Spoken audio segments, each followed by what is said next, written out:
অনেক দিন পর আবার আসলাম তোমাদের কাছে নতুন রেসিপি নিয়ে। সম্পূর্ণ নিরামিষ পটল দিয়ে চীনাবাদাম আর পোস্ত দিয়ে পটল বানাবো। পটলটাকে আগে একটু কেটে নিয়েছি, নিয়ে লম্বা লম্বা করে ছিঁড়ে নিয়েছি। ওতে হলুদ, লবণ আর লঙ্কার গুঁড়ো দিয়ে মেখে নিয়ে তা ভাজাবো। দেখি একটু চাপা দিয়ে দিয়ে ভাজলে নরম হবে, ভালো ভাজা হয়ে যাবে। করে নিলাম, ভেজে নিয়ে এটাকে তুলে নিতে হবে।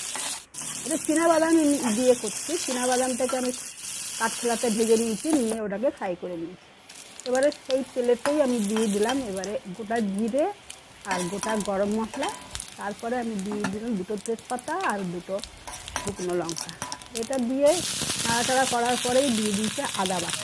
আদা বাটাটা একটু ভাজা গন্ধ হয়ে যাওয়ার পরে ধনে জিরের গুঁড়ো, হলুদ গুঁড়ো, লঙ্কার গুঁড়ো, লবণ দিয়ে ওটাকে আবার কিছুক্ষণ ওটা ভাজা করে দিই, কষিয়ে নিলাম। ভালো করে কষিয়ে নেওয়ার পরে সুন্দর একটা গন্ধ বের হয়ে যাবে।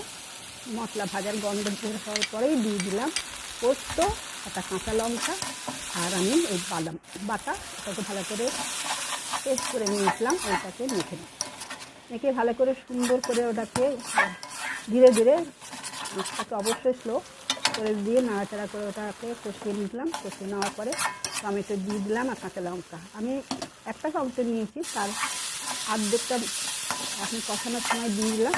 দিয়ে কষিয়ে বেশ সুন্দর একটা গন্ধ বের হয়ে যায়। গন্ধ বের হয়ে যাওয়ার পরে দিয়ে দিলাম একটু জল দিয়ে সেটা কিছুক্ষণ ফুটতে দিতে হবে।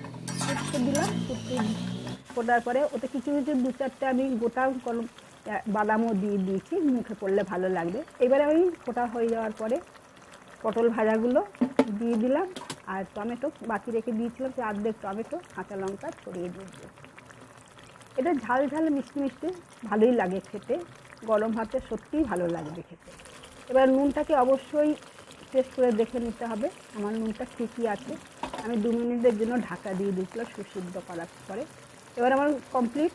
আমি ওতে দিয়ে দিলাম একটু চিনি, যে যেমন একটু মিষ্টি খেতে পারে চিনি দিয়ে। এবার আমার পুরো সম্পূর্ণ রান্না হয়ে গেছে। এটা তোমরা বানাও, সবাইকে পরিবেশন করো।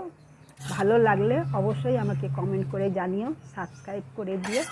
সম্পূর্ণ ভিডিওটা দেখার জন্য ধন্যবাদ। ভালো থাকো।